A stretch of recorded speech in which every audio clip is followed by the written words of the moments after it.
के काम भन्नुहोस् न सरकारी 7वटा ओलीको सरकार त घाँडो भइसक्यो हामीलाई 18-19 चोटि हिजो सहित गते 19 चोटि कतिचोटि भयो मन्त्रीमण्डल बनायो एकजना प्रधानमन्त्रीले 3 वर्षमा 19 चोटि मन्त्रीमण्डल चाहिँ अब बाबुराम भट्टराईलाई के अब पूजा गरेर अनि उसलाई चाहिँ बिहान बिहान उसको आरती गरेर देश चलाउने मान्छे आउँदैछ त अब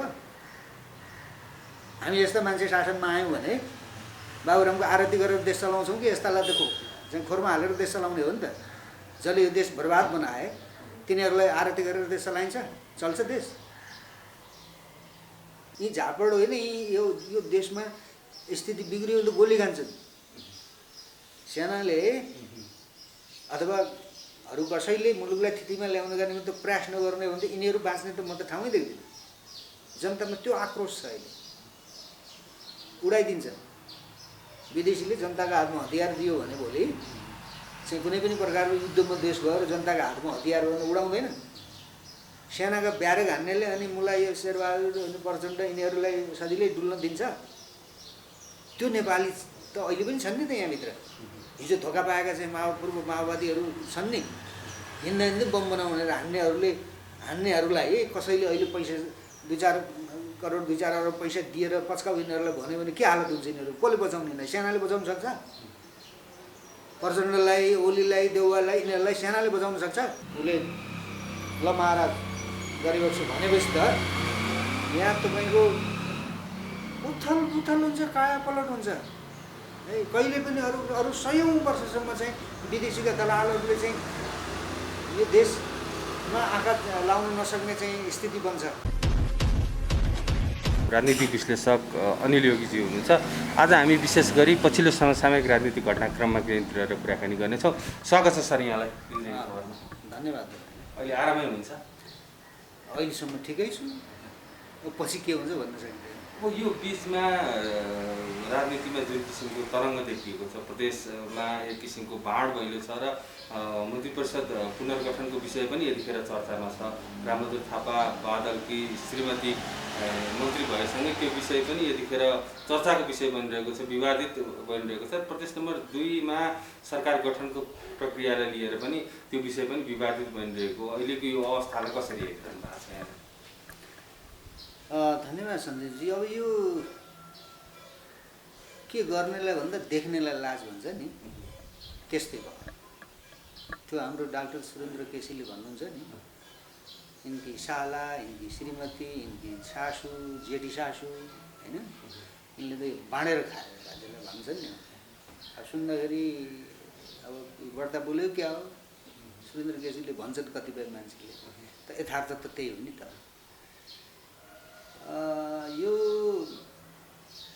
यो देशलाई यिनीहरूले एउटा गण बनाए क्या, परिवारको। जनताको देश बनाउनु पर्ने, जनताको सरकार बनाउनु पर्ने, जनताको व्यवस्था बनाउनु पर्ने हो नि त। यिनीहरूले भन्दै आएको, यिनीहरूले फलाक्दै आएको व्यवस्थाकै आधारमा पनि हामीले समीक्षा गर्ने हो भने प्रजातन्त्रले यही भन्छ, लोकतन्त्र के गणतन्त्रले यही भन्छ कि श्रीमान मन्त्रीबाट हटेपछि जनताको छोराछोरी चाहिँ राष्ट्र प्रमुख बन्नुपर्ने व्यवस्था हो गणतन्त्र भनेर त त्यसरी परिभाषित हुँदै आइरहेको छ। त जनताका छोरालाई राष्ट्रपति, दुईटालाई राष्ट्रपति, दुईटालाई उपराष्ट्रपति बनायो त के नापियो त भने? नापियो चाहिँ के बनायौँ ल? के ती बाँदर हुन् कि मान्छे हुन्? तिनका विवेकले काम गरिरहेको छ कि छैन? बनायौँ ल, जनताकै छोराछोरी बनायौँ। के हो जनताको छोराछोरी बनायो? विवेक प्रयोग गर्नुपर्छ कि पर्दैन जनताका छोराछोरीले राष्ट्रको हितको बारेमा? जनताको चाहिँ आजको यो दुर्दशा जुन चाहिँ यसको बारेमा विवेक प्रयोग गर्नुपर्छ कि पर्दैन राष्ट्रपति हुनेले? जनताकी छोरीले के गर्दै हुनुहुन्छ? जनताकी छोरी ओलीको लागि काम गर्दै हुनुहुन्छ होइन?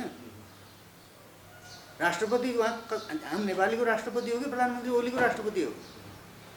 त्यही हो जनताकी छोरीले गर्ने। जनताकी छोरी आज बलात्कार देख्नु भएन तपाईँले? कहाँदेखि त्यो राउते जाति भनेको त्यो मान्छेका यी तथाकथित कपडा लाउने है, आफूलाई चाहिँ सभ्य मानव भन्ने सिल्लीहरूका चाहिँ गाउँमा चाहिँ नजाने डरले कि यिनीहरू भ्रष्ट हुन्छन् भनेर उनीहरू त्यति अनुशासित भइ बसेका राउतेहरूको छोरीलाई समातेर चाहिँ त्यो यौन हिंसा समेत गरे। यस्ता यही हो नि जनताका छोराछोरीले गर्ने काम। यही हो तपाईँको परिवर्तन भने। त लाज हुनुपर्छ क्या। मान्छे भइसकेपछि चेतना हुनुपर्छ, सचेत पहिला नागरिक हुनुपर्छ, त्यसपछि कुनै पनि विचारको अनुयायी बन्न सकिन्छ है। मार्क्सवादी बन, समाजवादी बन, राजतन्त्रवादी के वादी बन्छौ बन, तर त्योभन्दा पहिला मान्छे त बन। पशु हो नि त, मान्छे त 100% मान्छे हुँदैन कहिले पनि। 50% मान्छे पशु नै हुन्छ होइन। त्यो पशुत्व हुन्छ मान्छेमा। जब 100% मान्छे हुन्छ, मान्छे भन्न लायक हुन्छ, बन्न लायक हुन्छ, त्यसपछि त्यो मान्छे त आम मान्छेहरूभन्दा फरकै हुन्छ नि। त्यस्ता मान्छेहरू समाजमा देखिन्छ नि, फरक मान्छेहरू होइन। त्यसो भएको हुनाले यो जनताका छोराछोरीले राष्ट्रपति भए म यो यो यो यो यस्तो यो वायात कुरा हो। अनि जुन किसिमको परिवर्तन भने जनताका छोराछोरी चाहिँ उच्च ओहदामा पुग्नुपर्छ भने जुन किसिमको एजेन्डा बोकेर आइरहँदाखेरि चाहिँ अहिले पछिल्लो समय भए आफै नभए श्रीमती नभए आफन्त सम्धिनी काका काकी भतिजा भतिजीहरूलाई चाहिँ यो नियुक्ति दिने पदमा राख्ने यो परम्परा चाहिँ कसरी बस्यो? त्यही त यो कुनै परम्परा हो र भनेको। यो कुनै जनताका छोराछोरीका लागि गरिएको परम्परा हो। त्यो जनताका छोराछोरी भने शेर्पाहरूका चाहिँ छोराछोरी जनता हुन्, प्रचण्डका छोराछोरी जनता हुन्, उसका नस्नाता जनता हुन्, रामबहादुर थापाका श्रीमती नैनकला चाहिँ जनता हुन्। ती को हुन् जनता? विद्या भण्डारीका शाखा सन्तान जनता हुन्, ओलीका शाखा सन्तान र ती सक्कली नक्कली बाउ भन्नेहरू जनता हुन्। आफ्ना दासहरूलाई आफ्ना चाहिँ अगाडि आएर जी हजुरी गर्नेहरूले र राजाहरूले राणाहरूले पनि कृपा गर्थे नि हिजो। यो के फरक भयो त? अनि यो कुनै शासन हो? यो कुनै यो नैतिकवान मान्छेले चलाएको शासन हो र यो? त्यसो हुनाले यो चाहिँ के हो भने यो कबिला तन्त्र हो। यो कुनै लोकतन्त्र गणतन्त्र यो केही पनि होइन। यो कबिला तन्त्र हो। यो कबिला तन्त्रमाथि हमला गर्नुपर्छ। यो जनताका विरुद्धमा ल्याइएको व्यवस्था हो। यो संविधान हो। यो संविधान, यो व्यवस्था माथि निर्मम तरिकाले हमला गरेर हमला गरिरहनु भएको छ नि यहाँले। यो हामीले हमला गरेको पुगेको छैन कि अब जनताले गर्नुपर्छ भने यो पुगेको छैन। पुगेको त आफै भोकमा पिल्सिएर बसेका छन्, अक्सिजन नपाएर, सास फेर्न नपाएर मृत्युवरण गर्नु परेको अहिलेको अवस्था छ। त जनता यसकै लागि चाहिँ सडकमा उत्रिन्छन् होइन। अब के गर्नु त? अब घरभित्रै मर्नु कि तयार हुनु पऱ्यो कि कबिला तन्त्र चलाउनेहरूलाई खतम गर्न तयार हुनु पऱ्यो कि आफू मर्नु पऱ्यो, देशलाई पनि मार्नु पऱ्यो, भोलिका सन्ततिहरूलाई पनि यो देश नराख्ने गरिकन चाहिँ सुत्नु पऱ्यो घरमा, नभए त विद्रोह गर्नु पऱ्यो नि। रोगसँग पनि विद्रोह गर्न नसक्ने डराउनेले, रोगसँग डराउनेले अनि यी विदेशीका दलालहरूसँग चाहिँ लड्न सक्छ? के हो त्यस्तो पनि शासन व्यवस्था हुन्छ? जनतालाई मृत्युशय्यामा जनता चाहिँ बसिराखेका बेलामा कहाँ उताको सरकार अपदस्थ भयो रे, यताको मन्त्रीमण्डल निर्माण भयो रे, यता चाहिँ उताको पश्चिमको सरकार ढल्यो रे होइन, उता चाहिँ उता मधेसको सरकार के भयो रे, के काम हो नि सरकारका? यो कबिलाहरूको सरकार, यो कबिला तन्त्र मैले त्यसै भने हो र। के काम भन्नुहोस् न? यी सरकार, यी 7वटा ओलीको सरकार त घाँडो भइसक्यो। हामीलाई 18-19 चोटि, हिजो सहित गति 19 चोटि कतिचोटि भयो मन्त्रीमण्डल बनायो। एकजना प्रधानमन्त्रीले 3 वर्षमा 19 चोटि मन्त्रीमण्डल चाहिँ बनाउँदैछ। अझ यो मुलुकको शक्तिशाली प्रधानमन्त्री बनियो।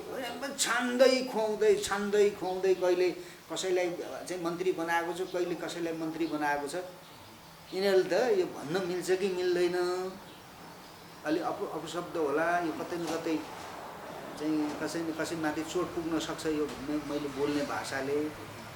यिनीहरूले त यो देशलाई बेस्याखाना बनाए, सत्तालाई बेस्यालय बनाए। यिनीहरूले बालुवाटारमा बस्ने बेस्या भए। योभन्दा बढी नभन्नु। बेस्याको केही चरित्र हुन्छ, जसले भोगे पनि हुन्छ नि त। यो सत्ता भनेको त्यही बनायो। सत्ता बेस्याको चाहिँ खेल हो त्यो। बेस्याहरूले चाहिँ त्यहाँ गएर शासन गर्ने ठाउँ हो त्यो। त्यसका लागि त सङ्घर्षको इतिहास चाहिएला, नैतिकता चाहिएला, चरित्र चाहिएला होइन समय त्यसको चाहिँ निश्चित अवधि चाहिएला। हिजो एउटा मन्त्रीले के भन्यो, गृहमन्त्री भएको एउटाले के भन्यो भने मसँग कुनै प्लानै छैन अरे, अकस्मात भयो अरे। कस्ता मान्छेहरूलाई यो यिनीहरूले चाहिँ सत्तामा राखेर देशको दोहन गर्दैछन्, नेपाली जनतामाथि अन्याय गर्दैछन् भन्ने कुरा त्यहीबाट देखिन्छ नि। जसको दिमागमा यो देश कस्तो बनाउने भन्ने कुरा, शान्ति सुरक्षा कसरी चाहिँ यसको चाहिँ व्यवस्थापन गर्ने भन्ने कुरा प्लानै छैन, त्यस्तो हुस्सुलाई ल्याएर मन्त्री बनाइदियो। जसमा त्यो प्लानै छैन उसैले भने, मैले भने, जो मन्त्री बनाइरहेछ उसैलाई भने। मलाई अहिले पनि ओलीले प्रधानमन्त्री ओलीले अहिले पनि कुनै पनि मन्त्रालय भन्नुहोस्, गृह भन्नुहोस्, शिक्षा भन्नुहोस्, कृषि भन्नुहोस्, श्रम भन्नुहोस्, है सञ्चार भन्नुहोस्, कुनै पनि मन्त्रालय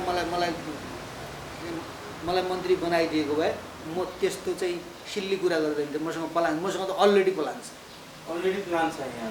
मसँग अलरेडी प्लान छ। म भइदिएको भए मौका पाएँ अब डोजर लगाएको जस्तो लगाउँछु है भनेर भन्थेँ।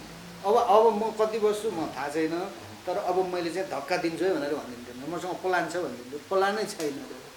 गृहमन्त्री भएको छ, देशको शान्ति सुरक्षा यस्तो चाहिँ बेहाल भएको छ। सरकार बनाउने नाममा आतङ्क मचाइरहेको छ यो सरकार बनाउनेहरूले नै, होइन। यी राउतेको रूप उनीहरू सिस्टममा छन्। यी राउतेभन्दा पनि, राउते जाति जङ्गलीभन्दा पनि तल्लो स्तरमा झरेका जङ्गलीहरूको सरकारको बनाउँदैछन् नि यिनीहरूले मचाएको आतङ्कले हो नि यो हामीलाई तनाव भइरहेको। रोगसँग त लड्दै थियौँ, भोकसँग लड्दै थियौँ। यिनीहरूले गरेको यो राज्य आतङ्क, सरकार बनाउने नाममा, मन्त्रीमण्डल बनाउने नाममा, संविधानका नाममा, चुनावका बाहना, अदालतका मुद्दा, यो नाटकले त मान्छेको दिमाग पञ्चर गरायो नि। सर्वोच्च अदालतले नागरिकता सम्बन्धी अध्यादेश खारेज गरिदिएको अवस्था छ नि। त्यो त उसको धर्म हो नि। अनि त्यसले पनि त्यो नागरिकता चाहिँ मजाले बाँड भन्ने निर्णय गर्यो भने अनि सर्वोच्च अदालतमा आगो लाउँदैन नेपालले। जुन किसिमले कारण देखाएको छ यो समाधानको विषय हो त, दीर्घकालीन समस्या समाधानको विषय हो होइन। सवाल के हो भने वकिलले मुद्दा हालेर कहिलेसम्म यो देश जोगाउने भन्ने कुरा हो क्या। त्यही भएर यो व्यवस्था समस्याहरू यी दलालहरूलाई खत्तम गरौँ भनेको मैले। यिनले त सधैँ नागरिकता बेच्ने भयो नि त। अनि वकिलले मुद्दा हाल्ने भयो, रोक्ने भयो, नभए फेरि अर्को ल्याइहाल्छ। कतिचोटि 46देखि अहिलेसम्म मुद्दा हाल्याछ नागरिकता नबेच भनेर। अनि यी दलालहरूले बोकेर किन उफ्रिराख्या मुला नेपाली हो? अन्न खानाले त्यस्तो काम गर्छ? देशको महत्त्व बुझेकोले राजनीतिक व्यवस्था, कुनै पनि व्यवस्था भनेको यस्तो हुँदैन त्यति पनि ज्ञान नराख्नेले पनि राजनीति गर्छ। त्यसरी यो दलालहरू त्यसै भनेको होइन क्या, कसैलाई दलाल हुन रहर होइन, बाध्यता हो। त्यसो गरी विदेशीहरूले यी दलहरू, अहिलेको दलहरू सकिँदैमा चाहिँ तपाईँले भने जस्तै कायापलटै हुने अवस्था आइहाल्छ र मान्छे गतिलो आयो भने त कायापलटै हुन्छ नि। यिनका खोपडीमा त किरा भरिया हुनाले, यिनको खोपडीमा गिदी नभएको हुनाले, यिनीहरू स्वचालित नभए सञ्चालित भएको हुनाले यिनीहरूको बुद्धिले चाहिँ चल्न नसक्या हो नि त। गतिला मान्छे चाहिँ कहाँ छन्? गतिला मान्छे त हुन्छन् नि समाजमा। गतिला मान्छे थिएन भने देश बन्थ्यो, देश रहन्थ्यो हामीसँग अहिलेसम्म? कोही गतिलो थिएन भने जङ्गलहरूका केही त्यही गतिला मान्छेहरूले चाहिँ चुनावमा भाग लिएर चाहिँ अहिलेका दलका प्रतिनिधिहरूलाई, नेताहरूलाई हराउन सक्ने क्षमता राख्दैन। तपाईँले आजैदेखि तपाईँको सञ्चार माध्यमलाई पनि चाहिँ अनिल योगीलाई भोलि बाहिर हुने चुनावमा चाहिँ जिताउने गरिकन 2-4 करोड रुपियाँ जम्मा गरिदिनुहोस् त ल। म लट्ठाहरू जम्मा गर्छु, मासु भात खुवाउँछु, गुन्डाहरू लिन्छु, आवाराहरू लिन्छु, खुकुरी किनिदिन्छु, होइन। जो मेरा चाहिँ विरुद्धमा आउँछ तिनलाई काटा भनिदिन्छु, छप्काउन भनिदिन्छु, मासु भात खुवाउँछु। जो भोट दिँदैन त्यो मलाई भोट नदिनेलाई चाहिँ धम्क्याउँछु। अनि मतगणना हुने बेलामा मेरो पक्षमा मत चाहिँ कम आयो भने चाहिँ मतपेटिका भच्काउ त्यहाँ फाल भन्छु, चपाएर चाहिँ फालिदिन्छु। नक्कली मतपेटिका चाहिँ बनाएर पनि म जितेर आउँछु। ल मलाई 2-4 करोड रुपियाँ तपाईँले जम्मा गरिदिनुहोस् त। पैसै छैन। अनि विचारले जित्ने देश हो यो। 30 वर्षदेखि यही प्रचण्ड, यही बाबुराम, यही शेरबहादुर, यही ओली, यो पनि कुनै परिवर्तन हो यो। 30 वर्षदेखि यी कुनै पार्टीको नेतृत्वमा भन्नुहोस्, चाहे सत्ताको नेतृत्वमा यी मान्छे होइनन्। के हो परिवर्तन भने? यस्ता मान्छेले लड्ने चुनावमा, यस्ता मान्छेले चलाउने व्यवस्थामा हामी जस्तो मान्छे चुनावमा आउनुहोस् न भनेर भन्नुहुन्छ। तपाईँहरू जस्तो मान्छेले थाहा छैन तपाईँहरूलाई यो कति बेइमानी गरेर चुनाव गराउँछ। प्रचण्डले 2 ठाउँबाट हारेको मान्छेलाई त्यसलाई जिताएर ल्याएर आयो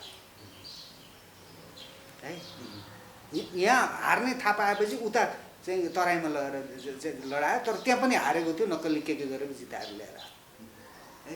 त्यो त खुद प्रधानमन्त्री ओलीले भनेको छ अनि होइन, माधव नेपालले 2 ठाउँबाट हारेको प्रधानमन्त्री भयो। एक चुनावको मतलब छ यहाँ, जनताको मतको कुनै मतलब छैन यहाँ। त्यसो भएर हामी जस्तो मान्छेले एउटा पेपर लिएर, घोषणापत्र लिएर र भोलि मैले जितेँ भने दाजुभाइ दिदीबहिनीहरू, मैले गर्ने कुरा चाहिँ यसमा लेखेको कुरा चाहिँ म गर्छु, गरिनँ भने मलाई चाहिँ दण्डित गर्नु होला, म चाहिँ बेइमानी गरेर, हामी जस्तो मान्छेले भन्ने त्यही हो। अनि त्यो एउटा कागजको खेसरो देखाएको भरमा भोट दिने जनता छ यो देशमा, जनता छ र तपाईँले जनता देख्नु भएको छ, जनता नभएको होइन, छ, अचेत छ। र यी दलालहरूका पछाडि लागेका यी चाहिँ अरू जो सानातिना दलालहरू हुन्, यिनीहरूका संरचना तलदेखि माथिसम्म छन्। अनि यिनले पैसा बाँड्न दिन्छन्। चुनाव अघिल्लो भोलिपल्ट मतदान हुने 3-4 घन्टा अगाडि यिनीहरूले पैसा बाँडेर त्यहाँ चाहिँ कसलाई हराउने कसलाई जिताउने त्यो हिसाब किताब गर्छन् है। निर्वाचन घोषणा भइसकेको अवस्थामा निर्वाचन होला अथवा नहोला केही समयपछि त निर्वाचन हुने नै छ। यो बिचमा चाहिँ अहिले नै तय भइसक्यो अहिलेको अवस्थामा पनि कसलाई जिताउने कसलाई हराउने। त्यो त सबै कुरा विदेशीले गर्ने हो होइन। अब अहिलेको चुनावमा चाहिँ विदेशीहरूको त्यति चासो छैन होइन। त्यसो भए हुनाले यो व्यवस्था अन्तर्गत गरिएको चुनाव भनेको समाधान होइन। यिनीहरूको अन्त्य गरिसकेपछि गरिने चुनाव चाहिँ त्यो साँच्चीकै चुनाव हुन्छ है। त्यो बेलामा जनताले भोट हाल्नका निमित्त कसैले मासु भात पनि खुवाउँदैन होइन। सक्नेले भोट हाल्न आउँछन्, नसक्नेलाई आउनै पर्छ, हजुर भोट हाल्नु पऱ्यो, भोलि यस्तो दिउँला उस्तो दिउँला पनि भन्दैन। त्यो राज्यले गराएको चुनाव हुन्छ क्या त्यो भनेको, फकाउनु पर्दैन क्या जनतालाई। जतिलाई पाएको पर्छ सजिलो हुने यो जनमत भनेको यो बडा अमूल्य चाहिँ मत हुन्छ। अब यसमा चाहिँ सबै चाहिँ नागरिकहरूले चाहिँ मतदानमा सहभागी हुनुहोस् भनेर राज्यले भन्छ होइन। सक्ने आउँछन्, त्यहाँ कसैलाई मासुभात पनि खुवाउँदैन, केही पनि गर्दैन, भोट हाल्छन्, जान्छन् पेपरका आधारमा, नेताको अनुहार हेरेर, उसका घोषणापत्रलाई सुनेर, उसका चाहिँ भाषणबाजी अथवा उसले गरेका जनताका बिचमा उभिएर गर्ने प्रतिबद्धता जो हुन्छ त्यसलाई सुनेर यसले त के गर्छ कि भन्ने जनतालाई लाग्यो भने जनताले भोट दिन्छन्, आफ्नो घर जान्छन्। केही जनताले यसो दिउँला उसो दिउँला केही पनि भन्नुभयो। राज्यले दिनुपर्ने कर्तव्य, जनताप्रतिका उत्तरदायित्व कर्तव्य त राज्यका हुन्छन् नि त नेता हुनेका, त्यो त स्वाभाविक रूपमा गर्नुपर्छ नि। म दिउँला मलाई दे भन्नुपर्छ, मेरो योजना यो हो, दिनुहोस्, नदिनुहोस् भन्नु। त्यो मासुभात खुवाउने होइन, धम्क्याउने, भोट दिनुहोस् भने तँलाई सिद्ध्याउँछु, मारिदिन्छु, काटिदिन्छु भन्ने। मेरो सरकार बन्छ, मेरो सरकार बनेपछि तँलाई चाहिँ यस्तो दिउँला, जागिर दिउँला, देश दिउँला, विदेश पठाइदिउँला, यहाँ गरौँला त्यहाँ गरौँ। अब यस्तै पागलहरूले गर्ने काम चाहिँ हामी जस्तो मान्छेले गर्नु मिल्छ? गर्छौँ हामी त्यो कुरा, अनैतिक काम। त्यसो भएर यो चुनाव यस्ता फगत विदेशीका दलालहरूले गर्ने चुनावमा हामी जस्तो मान्छे सहभागी पनि हुँदैनौँ। र यो चुनाव त हाम्रो लागि त्यो पनि त्यो कागलाई बेलपाको हर्षद न विस्मात हो। र यसबाट समाधान निस्किँदैन, फेरि यस्तै दलालहरूलाई ल्याउने हो। दलालहरूलाई चाहिँ ल्याएर जनप्रतिनिधि, प्राकृतिक जनप्रतिनिधि बनाउनलाई किन गर्नु पर्यो चुनाव? पहिला यी दलालहरूको अन्त्य गरौँ, त्यसपछि देशभक्त प्रजातन्त्रवादीहरू को हुन् त गरौँ न त चुनाव। देशभक्त प्रजातन्त्रवादीहरू किन कमजोर भइरहेका छन् यतिखेर? हिन्दू राष्ट्र संस्थाको एजेन्डा चाहिँ बलियो बन्दै गर्दा किन कमजोर अवस्थामा छन्? देशको शासन व्यवस्था, शासन प्रशासनमा सबै दलालहरू भएपछि अनि देशभक्त र प्रजातन्त्रवादी भन्नेहरूको त हालत खराब देख्नु पऱ्यो। काङ्ग्रेसभित्र प्रजातन्त्रवादीहरूको के चाहिँ हकीकत? शेरबहादुर हो प्रजातन्त्र, रामचन्द्र पौडेल हो प्रजातन्त्र होइन, गगन थापा मात्रै हो प्रजातन्त्रवादी, गणतन्त्रवादी लोकतन्त्रवादी उनीहरू मात्रै हुन्। खोइ त राष्ट्रको पक्षमा देश अप्ठ्यारोमा पर्यो, यो चाहिँ गलत तरिकाले चाहिँ पार्टीले निर्णय गर्यो, हाम्रा चाहिँ बिपीको सिद्धान्तअनुसार अगाडि चाहिँ चल्नुपर्ने पार्टीले चाहिँ त्यो सिद्धान्त छाड्यो भन्ने काङ्ग्रेसहरूको के हालत छ देख्नु भएन? हामी त राजावादी भयौँ, प्रजातन्त्रको ठेकेदारी हामीले गऱ्यौँ भन्नेहरू पनि काङ्ग्रेसभित्र हेर्नु तिनीहरूको हालत के छ? कम्युनिस्ट तथाकथित नक्कली कम्युनिस्टहरूभित्रै पनि असली कम्युनिस्टहरूको के हालत छ देख्नु भएन? यहाँ लोग्ने गयो भने श्रीमती मन्त्री बनाउँछ, तर त्यहाँभित्र त दशकौँ सङ्घर्ष गरेर आएकाहरू बिचाराहरू त मन्त्री नपाएर फ्याट छन् होइन। त्यसो गरी यो कुनै इमान्दार मान्छेहरूका लागि यो व्यवस्था कामयाबी व्यवस्था होइन। यो कुरा मैले चाहिँ मेरो कुरा गर्दाखेरि मात्रै भनेको होइन, मैले केही नपाएर भनेको होइन। यो व्यवस्थाका लागि लडेकै बिचाराहरूले पनि बरु लोग्ने स्वास्नीले चाहिँ पालो देश लुटे होइन, विदेशीसँग जोडिएका अनि विदेशीका चाहिँ नम्बर 1 शीर्षस्थ दलालहरूसँग जोडिएका मान्छेका लोग्ने स्वास्नीले चाहिँ पाए होइन। अनि अरू जो इमान्दार कार्यकर्ता हुन् ती चाहे चाहिँ कम्युनिस्ट भन्नेहरू हुन् चाहे काङ्ग्रेस भन्ने कसैले पाएनन् कहिले पनि होइन। काङ्ग्रेसमा पनि प्रदीप गिरी मन्त्री हुन लायक मान्छे थिएन, के हो त पाउँदैन, गभर्नै चाहिने होइन, त्यो दलालै चाहिन्छ नि त यो यस्तो व्यवस्था चलाउनलाई। त्यसो भएको हुनाले यो कुनै व्यवस्था नै होइन। त्यसो भएको हुनाले यो व्यवस्थालाई पहिला चाहिँ यो व्यवस्थाको विकल्प खोजौँ, त्यसपछि मात्रै हामीले चाहिँ चुनाव भन्नुहोस् तपाईँ त्यो हाम्रा आफ्ना सुविवेकका आधारमा र हाम्रा आफ्ना चेतका आधारमा गरिने कुरा हुन्छ कि यो त अचेत मान्छेहरूले गरेको कुरा हो नि त। यो त यिनीहरू त विदेशसँग जोडिएका छन्, संविधान यिनीहरूले विदेशसँग मिलेर बनाए, यो व्यवस्था विदेशसँग मिलेर ल्याए। यो ६२-६३ त त्यो तथाकथित माओवादीको युद्ध 10 वर्षको युद्ध अनि यो ६२-६३ के फटाहरू एक ठाउँमा बसेर आएको हो नि त। त्यसलाई गणतन्त्र लोकतन्त्र भने नेपालले यिनले जे भने त्यही मान्दाको दुर्दशा हो नि त। यो व्यवस्था साँच्चीकै सङ्कटमा परेको हो। बाबुराम भट्टराईले त भने एउटा टेलिभिजन अन्तर्वार्ताको क्रममा चाहिँ यो व्यवस्था सङ्कटमा परेर ठुलो ग्रान्ड डिजाइन चाहिँ भइरहेको छ। म त्यो समय आएपछि भन्छु, मैले प्रधानमन्त्रीलाई पनि जानकारी गराएँ, शीर्षस्थ नेतालाई पनि जानकारी गराइसकेँ यो विषयमा, तर उहाँहरूले यो विषयमा चाहिँ कुनै चासो देखाउनु भएन भन्नुभएको छ नि। बाबुराममाथि व्यवस्थामाथि त्यो सङ्कट आएकै हो। बाबुराममाथि पनि सङ्कट आउने डर भएको हुनाले उसको बाबुरामजीको त्यो छटपटाहट हो होइन। अब राज्यका निकायहरूलाई थाहा नहुने अनि एकजना चाहिँ लठुवालाई सबै कुरा थाहा हुने, तर त्यो जनतालाई उसले भन्न नपर्ने, जनताप्रति म जनतालाई भन्छु भने जनता कुनै सर्वशक्तिवान पनि भन्ने होइन। अनि उसले पाएको सूचना र त्यो के हो सूचना, के को सूचना पायो, के हुँदैछ यो देशमा, योभन्दा बढी के चाहिँ हुँदैछ र चाहिँ उसले सूचना पायो कि उसमाथि पनि भोलि हमला हुन सक्ने खालको राज्य व्यवस्था अगाडि जान खोज्यो।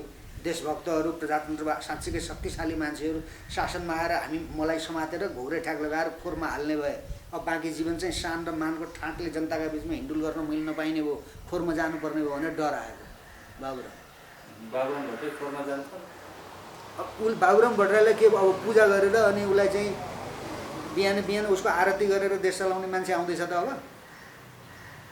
हामी यस्ता मान्छे शासनमा आयौँ भने बाबुरामको आरती गरेर देश चलाउँछौँ कि यस्तालाई त चाहिँ खोरमा हालेर देश चलाउने हो नि त। जसले यो देश बर्बाद बनाए तिनीहरूलाई आरती गरेर देश चलाइन्छ, चल्छ देश?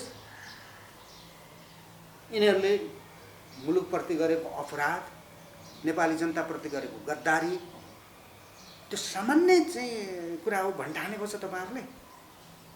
त्यसमा आफू सिद्धिने भएको हुनाले खतरा आयो भनेको बाबुराम। के को खतरा? जनतालाई केही पनि हुँदैन, जनतालाई सुखको बाटो खुल्छ, जनताले न्याय पाउने स्थिति बन्छ, जनताले सुरक्षा पाउने स्थिति बन्छ, विदेशीहरूको यो थिचोमिचो र हस्तक्षेप न्यूनीकरण हुँदै जान्छ। विदेशीहरूलाई पनि अनुरोध गरेर आफ्नो ठाउँमा मर्यादापूर्वक बस्नुहोस् है, यो राष्ट्रको आफ्नै खालको नीति नियम सिस्टम छ, हामी कसैका कुनै पनि राष्ट्रका विरुद्धमा छैनौँ भन्छ। त्यसले जिउँदो मान्छे त्यो अवस्था नआएपछि त्यो देशै रहँदैन। बाबुरामले जे भन्यो त्यही हुन्छ। त्यसपछि बाबुरामको कुरा सुन्ने हो भने बाबुरामले खतरा त्यो भन्छ नि, बाघ आयो भने भन्छ होइन, जिस्काउँछ सधैँ होइन। अनि सधैँभरि जिस्काइरहन्छ यो मुद्दा के पत्याउने यसको कुरा भनेर चाहिँ वास्तै गर्दैन क्या। एक दिन त साँच्चीकै बाघ हुन्छ अनि खाइदिन्छ क्या। त्यस्तै यसले यो बाबुरामजीले जाने भयो भनेको त्यो के भनेको भने अब कमसेकम विदेशीहरूसँग मिलेको यी तथाकथित व्यवस्था ल्याउनका निमित्त चाहिँ विदेशीहरूसँग प्रत्यक्ष रूपमा खुफिया एजेन्सीसँग मिलेर काम गरेको, 10 वर्षको युद्धमा भारतीय खुफिया एजेन्सीसँग मिलेर काम गरेको सूचना त अलिअलि त राख्छ नि त बाबुरामजीले अलिअलि सूचना त राख्छ नि त।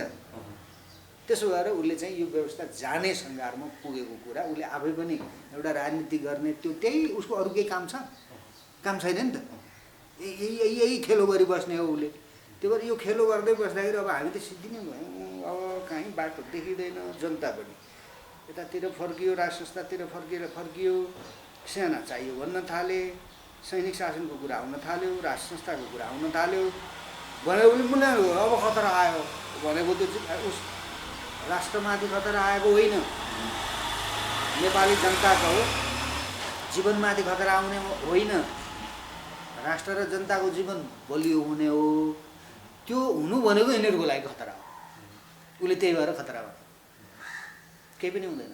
जनतालाई ठिक हुन्छ, राष्ट्र बलियो हुने चाहिँ थिति विधि मिलाएर अगाडि लैजान्छ होइन। अब आउने मान्छे भनेको त यिनका सबैका दिमाग पढेको मान्छे आउने हो नि त, बेवकुफ त आउँदैन नि त। अब त हिसाब किताब गर्ने मान्छे आउँछ, हिसाब किताब सबैसँग गर्छ त्यसले।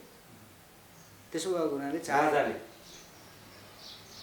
अब जोसुकै अवस्थाले हिसाब किताब गर्छ नि, त्यो त विवेकयुक्त भन्ने शासक आउँछ नि। यिनीहरू जस्तो अविवेकी विदेशीले जे भन्छ त्यही गरौँ भन्ने त आउँदैन नि। फेरि पनि नेपाली जनताले राजाको शासन लिनुपर्छ।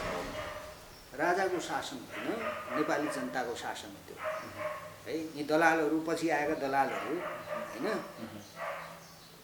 अवैधानिक दलाल हो, अवैधानिक व्यवस्थालाई अवलम्बन गरेका हुन् नि यिनीहरूले। कुनै वैधानिक व्यवस्था हो? यदि हामीलाई व्यवस्था नै प्रजातन्त्र नै चाहिएको थियो भने राजा र जनताद्वारा चाहिँ निर्वाचित जनप्रतिनिधिहरूले चलाउने व्यवस्था त आएको हो त 46 मा। अनि त्यही व्यवस्थाका विरुद्ध बन्दुक उठाएको होइन यो बाबुरामले प्रचण्डले। संसदीय व्यवस्था खसीको टाउको झुन्डाएर कुकुरको मासु बेच्ने व्यवस्था हो, फालौँ भने होइन। प्रजातन्त्रका विरुद्धमा राजावादी हामीले कहिले बन्दुक उठाउने काम गऱ्यौँ? प्रजातन्त्रको विरुद्ध गऱ्यौँ हामीले? थिति र विधिको व्यवस्था नै प्रजातन्त्र हो, त्यो चलाऊ भनेको हामीले। अनि दलालहरूसँग चाहिँ कुरा सुनेर चाहिँ हिँड्दाखेरि दुनियाँले दुःख पायो नि। हाल कहाँ न्याय माग्नु कहाँ जाने? अब स्याना चाहियो किन भने यी जनताका चाहिँ भाग्य विधाता हामी हौँ भन्ने नेताहरू हुँदाहुँदै किन चाहियो नेपाललाई स्याना? किन चाहियो चाहिँ नेपाललाई राजा फालिसक्यो राजा चाहिने हो नि त। त्यसो भएर यस्ता गलत मान्छेहरूका हातमा देश गएको छ।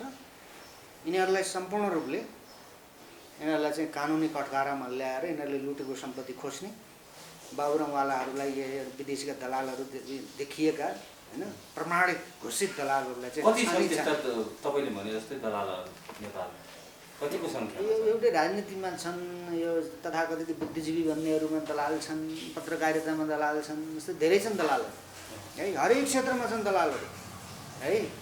अब मैले यो भन्दै गर्दा मलाई पनि कसैले कसैको दलाल भनोस् न होइन। हामी चाहिँ प्रमाणित गर्न सक्छौँ यिनका खानपान, यिनका जीवनशैली, यिनको यो तडक भडक है। अहिलेसम्म म यो 48 सालदेखि पत्रकारितामा लाग्यो, अहिलेसम्म तपाईँको जस्तो एउटा युट्युब पनि छैन मेरो होइन, एउटा अनलाइन पेपर पनि छैन मेरो। अब हातमुख जोड्ने समस्या चाहिँ कहाँबाट गर्ने? अब विदेशीको पैसा खाइँदैन, दलको दलाल बनिँदैन, नेताहरूको दलाली गरिँदैन होइन। यति मात्र होइन, कुनै राजा महाराजाको पनि दलाली गरिँदैन क्या। देश चाहियो भन्ने शर्तमा, यो देशलाई बचाउनु पर्यो भन्ने शर्तमा चाहिँ राज संस्थाको पक्षधर्ता लिएको हो। अनि त्यो त मेरो कर्तव्य हो नि, एउटा नागरिक हुनुको नाताले सचेत नागरिक हुँ नि त म त अरूले लादेका चाहिँ विचार दिमागभित्र हालेर चाहिँ जसले जहाँ आइज भन्यो त्यहीँ दौडिने त्यस्तो भातमारा नागरिक त होइन नि त म। अब यो सुन्दाखेरि नमिठो लागोस्, यथार्थ त्यही हो। आफ्नो विचार हुन्छ क्या। एउटा मान्छे जन्मिसकेपछि त्यो मान्छेसँग आफ्नो विचार हुन्छ, के गलत हो के सही हो, आफ्ना लागि, आफ्नो परिवारका लागि, समाजका लागि, राष्ट्रका लागि के हित हुन्छ के अहित हुन्छ यति त छुट्याउनु पर्छ नि। त्यति पनि नछुट्याउनेहरूको हातमा छ नि त। अहिले त समाज पनि तिनीहरूको हातमा गयो, राष्ट्र पनि तिनीहरूको हातमा गयो होइन। अनि त अब हामी जस्ता निरीह मान्छेहरूलाई त बाँच्नै गाह्रो होइन। त्यसो भएको हुनाले यो व्यथिति र यो अराजकता र अव्यवस्थाको अन्त्य भएपछि मात्रै जनताले चाहिँ सही तरिकाले न्याय पाउने, जनताले सुरक्षा पनि पाउने र साँच्चै प्रजातन्त्रको अभ्यास चाहिँ हुन्छ क्या त्यति बेला। त्यसको लागि तपाईँहरूको तयारी छ? व्यक्तिगत रूपमा हामी तयार छौँ। राष्ट्रिय शक्ति अभियानको आफ्नो तयारी छ, हामी त्यो अभियानमा छौँ होइन। देशव्यापी रूपमा हामी यो कोभिडले गर्दाखेरि जान सकिएन, जाने तयारीमा थियौँ। अब यो अलिकति हल्का भयो भने हामी निस्किन्छौँ, जनताका बिचमा जनतालाई अपिल गर्छौँ है। अब साँच्चीकै स्वाधीन प्रजातन्त्र क्या, साँच्चीकै स्वाधीन प्रजातन्त्र, साँच्चीकै नेपालीका विवेकका आधारमा चाहिँ विवेचना गरिने प्रजातन्त्र, जनताका अनुहार हेरेर जनता नेपाली जातिलाई यो देशबाट सुरक्षित कसरी राख्न सकिन्छ भन्ने खालको प्लान बनाएर, योजना बनाएर जनताका घरमा चुलोमा आगो बलेको छ कि छैन त्यो खालको हेर्ने चेतना भएको होइन।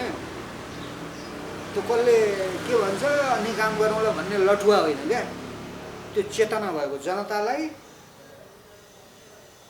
काठमाडौँ बसेरै सिङ्गो देशको चाहिँ भूगोलमा बस्ने जनताको जीवनशैली बुझ्न सक्ने होइन, आफ्ना संयन्त्रहरूलाई एक्टिभ बनाएर कुन गाउँमा को भोको छ, को नागो छ, कसले शिक्षा पाएन, कसले सुरक्षा पाएको छैन, हेर खबर गर भन्ने चाहिँ शासक चाहियो क्या। काठमाडौँ बसेरै यो दुनियाँलाई स्वर्गीय आनन्दको जीवन बाँच्न सक्ने परिस्थिति बनाउन सक्छ। हामीसँग ती संरचनाहरू छ, तिनलाई एक्टिभ गरायौँ भने त सकिन्छ नि। अब यहाँ त यी दलालहरू त कसरी हुन्छ चाहिँ आफू खाने होइन, अनि यिनलाई यी दलालहरूलाई बोकिराख्ने संरचनाहरू छन् नि, उनीहरूको माथिका ठालुहरूले आफू खाने भएपछि नै अन्याय भएको हो। जनताका सेवक संस्थाहरूले जनताको सेवामा अहोरात्र खट्नुपर्छ, अनि मात्र त्यो व्यवस्था जनताप्रति उत्तरदायी र प्रजातान्त्रिक व्यवस्था हो भनेर मानिन्छ होइन।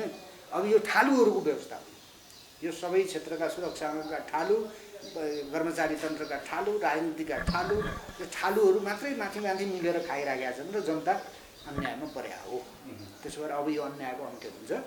अब ढिलो चाँडो मात्रै हो, अब यो 2-4 महिना यो कष्टबाट जनताले चाहिँ आफूलाई संयमित बनाएर शान्तिपूर्ण ढङ्गले नयाँ तरिकाले सोच्नु पर्यो र भोलिको भविष्य चाहिँ हाम्रो बडा अकल्पनीय चाहिँ सुन्दर भविष्य आउँदैछ भन्ने कुरा जनताले आशावादी हुनु पर्यो। 2-4 महिनामा नेपालमा परिवर्तन हुँदैछ, फेरि पनि राज संस्था र हिन्दू राष्ट्र पुनर्स्थापना हुँदैछ। त्यो दायाँ बायाँ गर्नु त्योभन्दा अगाडि जाने मैले स्थिति देखाएको छु। 2-4 महिनाभित्रै 2-4 महिनाभित्रै हुन्छ उथल। यो बिचमा अब सेनाको भूमिकाको विषयमा पनि चर्चा हुन्छ। सैनिक शासन हुनु पर्यो भन्ने जनताको ठुलो माग पनि छ, ठुलो तबकाको बिचमा प्रधान सेनापतिको कार्यकाल पनि सकिन लाग्दाखेरि महत्त्वका साथ हेरेको छ नि, तपाईँले कसरी हेर्नु?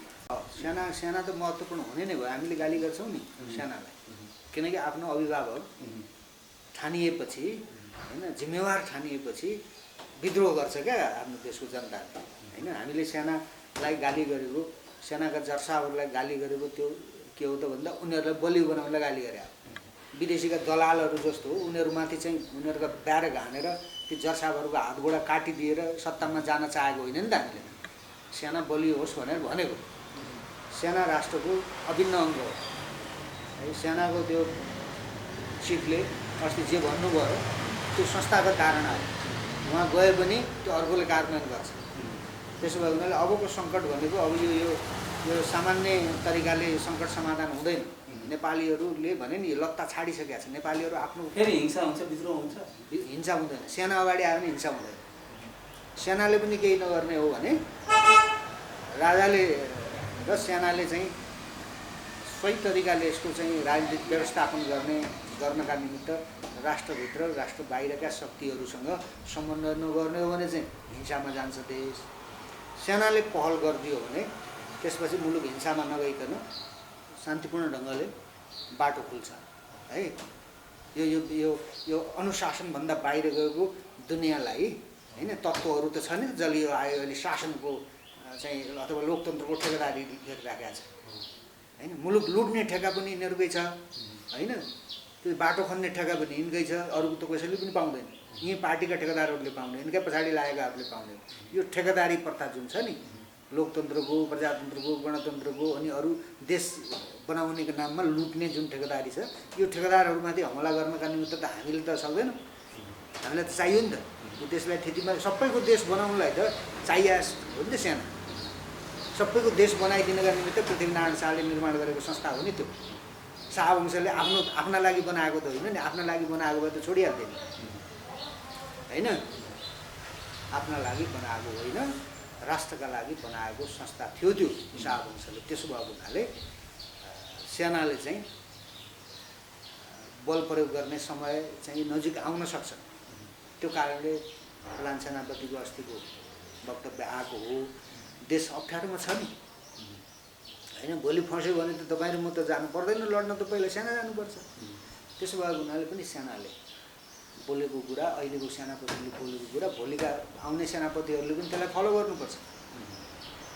किन देशको स्थिति सहज छैन नि होइन। लडाइँमा देश गयो, यी दलालहरू, विदेशीका दलालहरूले त बाबुरामले भनेकोतिर चाहिँ त्यो बाबुरामले देखेको खतरा भनेको मैले अघि भने नि त मैले, अब यो देशभक्तहरूका हातमा शासन जाने भयो होइन, यो देश बलियो बनाउने प्रयास हुने भयो भनेको हामी माथि हमला हुने भयो, त्यो खतरा आयो भनेको। बाबुरामले देशको माया छ भने क्या खतरा हुन्छ? ओली लगायत शेरबहादुर देउवा लगायतलाई चाहिँ जुनसुकै बेला हमला हुन सक्छ देशभक्तहरूबाट। यिनीहरूमाथि अब गैर न्यायिक तरिकाले हमला गर्नु हुँदैन। आजको युगमा कसैलाई म मारेर सिद्ध्याएर चाहिँ शासन गर्छु त्यो कल्पना गर्न पनि हुँदैन। भर्खर एउटा फ्रान्सको राष्ट्रपतिलाई झापड हालेको भिडियो त सामाजिक सञ्जालमा भाइरल छ। झापड त यहाँ झापड नखाने को छ? प्रचण्डले झापड खाएकै हो, झलनाथले खाएकै हो, सुशील कोइरालाले खाएकै हो, शेरबहादुरले पनि खाएकै हो, रामचन्द्रले पनि खाएकै हो। यहाँ को छ झापड नखाएको भन्नुहोस् न? यी झापड होइन, यी यो देशमा स्थिति बिग्रियो भने त गोली खान्छन्। सेनाले अथवा अरू कसैले मुलुकलाई स्थितिमा ल्याउनका निमित्त प्रयास नगर्ने भने त यिनीहरू बाँच्ने त म त ठाउँै देख्दिनँ। जनतामा त्यो आक्रोश छ अहिले, उडाइदिन्छ। विदेशीले जनताको हातमा हतियार दियो भने भोलि चाहिँ कुनै पनि प्रकारको युद्धमा देश गएर जनताको हातमा हतियार उडाउँदैन। सेनाका ब्यारेक हान्नेले अनि मुलाई शेरबहादुर अनि प्रचण्ड यिनीहरूलाई सजिलै डुल्न दिन्छ? त्यो नेपाली त अहिले पनि छन् नि त यहाँभित्र। हिजो धोका पाएका चाहिँ पूर्व माओवादीहरू छन् नि, हिँड्दा हिँड्दै बम बनाऊ भनेर हान्नेहरूलाई कसैले अहिले पैसा 2-4 करोड 2-4 अरब पैसा दिएर पच्काउ यिनीहरूलाई भन्यो भने के हालत हुन्छ? यिनीहरू कसले बचाउने? यिनीहरू सेनाले बचाउन सक्छ? प्रचण्डलाई, ओलीलाई, देउवालाई यिनीहरूलाई सेनाले बचाउन सक्छ? हिजो माओवादीकै जसरी चाहिँ यिनीहरूलाई ठोक भनेर कसैले पैसा हालिदियो भने के हुन्छ? यिनीहरूलाई हात हतियारको व्यवस्थापन गरिदियो भने के हुन्छ? बाँच्छन् यिनीहरू? यिनीहरूले आफू बाँच्ने कर्मै गरेका छैनन्, त्यो धर्म निर्वाह गरेनन् यिनीहरूले। त्यस भएर यिनीहरूलाई त्यो यिनीहरूको चाहिँ जीवनको उत्तरार्धमा है यिनीहरूलाई चाहिँ शान्तिपूर्ण ढङ्गले बाँच्ने तौर तरिकाको कारबाही गर्नुपर्छ। त्यो भनेको यिनीहरूलाई खोरमा हाल्नु। युटर्न भएर आउन सक्छ नि सम्भवै छैन। म त्यो कल्पना पनि गर्दैन। अब यी यस्ता मान्छेहरूले फर्केर आएर यी मान्छेहरू सुध्रिएर अब चाहिँ देश चाहिँ चल्ने, देश चलाउने त्यो कुरा चाहिँ कल्पना हुनु बाहिर सम्भवै छैन। नेपाली जनता ढुक्क भयो हुन्छ 2-4 महिनामा देशभक्तहरूको हातमा शासन सत्ता जान्छ। एकदम देशभक्तहरूको हातमा सत्ता गएन, सेनाले त्यो प्रयास गरेन र देशका विद्वान बुद्धिजीवी भन्नेहरूले चाहिँ त्यतापट्टि आफूलाई रूपान्तरण गरेनन्। देश बचाउने कुरा, नेपाली जातिको रक्षा गर्ने कुरा, विदेशीको थिचोमिचोबाट मुलुकलाई मुक्त राख्ने कुरामा हामी एकताबद्ध हुन सकेनौँ भने देश चाहिँ युद्धमा जान्छ। युद्धमा गइसकेपछि यहाँ कोही बुद्धिजीवीको पनि काम हुँदैन है, कोही ठालुको पनि काम हुँदैन। त्यो अर्कै तरिकाको शासन हुन्छ। त्यो शासन बन्दुकको बलमा टिक्छ, बन्दुकले निर्णय गर्छ। अनि बन्दुकले निर्णय गर्ने भएपछि विद्वानको केही काम हुन्छ त? त्यतातर्फ मुलुक नजाओस् भन्ने हाम्रो चिन्ता हो। प्रजातान्त्रिक तरिकाले, विवेकयुक्त तरिकाले नै यसको व्यवस्थापन गरौँ भनेको। त्यो भनेको के भने बदमासहरू, दलालहरू, भ्रष्टाचारीहरूमाथि कारबाही गरेर असल मान्छेलाई अगाडि राखेर देश चलाउँ भने हो नि त। अनि त्यो चाहिँ कसरी अप्रजातान्त्रिक हुन्छ? हुँदैन नि त। त्यसो भएको हुनाले आफ्नो सारा चाहिँ सर्वस्व चाहिँ जनताले भन्दाखेरि छोडेर हिँड्ने राजा हामीसँग जीवित छ। राज संस्थाले निर्माण गरेको देशमा छ, राज संस्थाले निर्माण गरेको सेना हो यो है। जनताले बल प्रयोग नगरिकन, जनताले चाहिँ कुनै विद्रोह नगरिकन यी बदमासहरूमाथि चाहिँ तिमीहरूले गर्दाखेरि हिजो हामीलाई मार्ने, राष्ट्रिय सुरक्षा खत्तम गर्ने, अन्तर्राष्ट्रिय सुरक्षा खत्तम गर्ने, अनि जनतालाई केही पनि छैन। अनि तिमीहरू मन परि गरेर बस्ने भनेर सेनाले यिनीहरूलाई माथि हमला गरेर राजालाई चाहिँ बग्गीमा हालेर नारायणहिटीमा लगेर परम सेनाधिपतिलाई चाहिँ श्रीपेज लगाइदिएर ल महाराज जनतालाई के गर्दा न्याय हुन्छ, सरकारको बर्माले जे देखेको छ त्यो अनुसारले गरिबक्स्यो, हामी जनतालाई बचाउन, यो राष्ट्रलाई बचाउन हामी साथ दिन्छौँ सरकारलाई भनेर सेनाले भन्यो भने त्योभन्दा उत्तम अरू के हुन्छ भन्नुहोस् त? त्यो त उसको धर्म हो नि। धर्म भनेको त्यो झन्डामा चाहिँ डमरू राख्ने र शिवरात्रिमा चाहिँ त्यहाँनिर पटाका बजाउने र अनि दलालहरूलाई सत्तामा राख्ने त्यो धर्म होइन नि त। असली धर्म भनेको त्यो हो। शाहवंशलाई राजाका चाहिँ शिरमा श्रीपेज हालिदिएर जनतालाई न्याय, सुरक्षा, जनताको वृद्धि विकासका लागि नेपालका विद्वान बुद्धिजीवीहरू, देशभक्तहरू जसले जनतालाई अन्याय नगरौँ ती मान्छेहरूलाई लिएर शासन चलाइबोक्छु, हामी साथ दिन्छौँ सरकार भनेर सेनाले श्रीपेज लगाइदिएर सलामी हानेका दिनमा त यो धरती हल्लिन्छ नि एकचोटि। अनि दशकौँसम्म सेनाले त्यो कदम चालेन, अहिलेको अवस्थामा आएर चाहिँ सेनाले त्यस्तो कदम चाल्ला? मैले त भने होइन, अब चालेन भने त्यो उसैले चाहिँ भोलि त्यसको परिणाम भोग्छ। सेनाले त आफ्नो सुरक्षा पनि ख्याल गर्नुपर्छ नि, राष्ट्रिय सुरक्षा जनताको सुरक्षा मात्रै ख्याल गर्दैन उसले, गर्ने होइन, उसले त आफ्नो सेनाको सुरक्षा पनि उसले चाहिँ ख्याल गर्नुपर्छ। सेना सुरक्षित भयो त पछिल्लो समयमा? अहिले सुरक्षित छ सेना? भोलि कहीँ न कहीँबाट जनताले विद्रोह गर्यो भने त सेनाले नै मार खान्छ नि फेरि।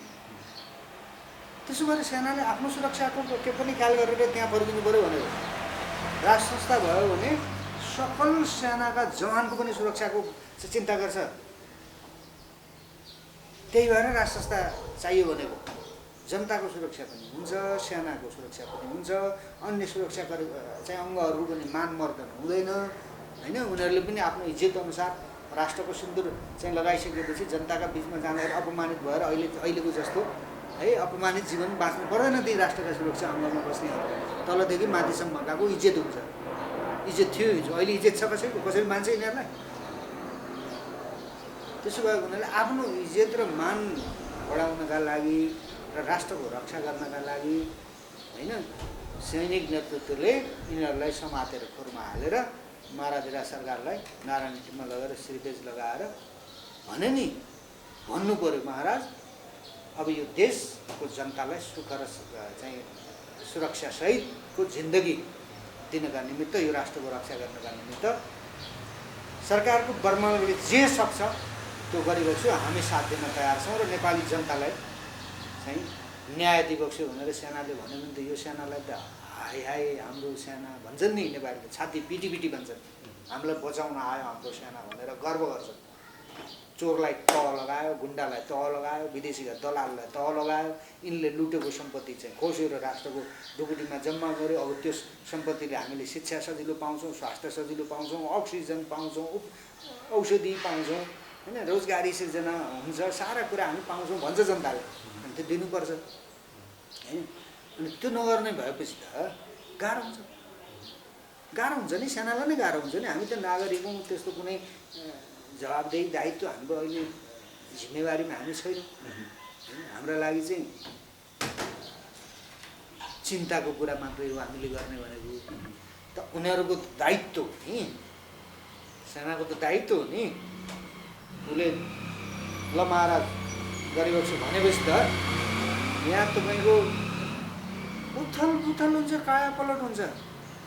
कहिले पनि अरू 100औँ वर्षसम्म चाहिँ विदेशीका दलालहरूले चाहिँ यो देशमा आँखा लाउन नसक्ने चाहिँ स्थिति बन्छ। हाम्रो आफ्नै विवेकले, यो बहादुरहरूको चाहिँ भूमि हो, यो विवेकयुक्त मान्छेहरू जन्मिएका छन्, तपस्वीहरू, भगवान् गौतम बुद्ध जन्मिएको देश हो, यो धरती हो यो। अब पछिल्लो समय यो बाबुरामवाला यी नक्कली विदेशीले तयार गरेका, विदेशीले पढाएका, विदेशीको खान्की खाएका होइन, यस्ता खालका यो सरदारहरू चाहिँ आए, यिनलाई चाहिँ के नहुन् भनेर नेपालीहरूले यिनलाई बोकेर हिँड्दाखेरि दुर्दशा आइलाग्यो हो। यिनीहरूलाई कानुनी तरिकाले है यिनीहरूलाई चाहिँ तिमीहरू यहाँ बस बदमासहरू भनेर यिनीहरूलाई एउटा ठाउँमा यिनीहरूको छुट्टै ठाउँ यिनीहरूलाई राख्ने बनाइदिने, यिनीहरूले लुटेको सम्पत्ति खोजेर जनतालाई सुख र शान्तिको जीवन बाँच्ने परिस्थिति बनाउनु दिनका लागि हामी सबै तयार हुनुपर्छ। अब सेना मात्र होइन, आम नेपालीहरू तयार हुनुपर्छ। हुन्छ, अब अन्तिम चरणमा पनि छौँ, के भन्न चाहनुहुन्छ आम सरकारलाई?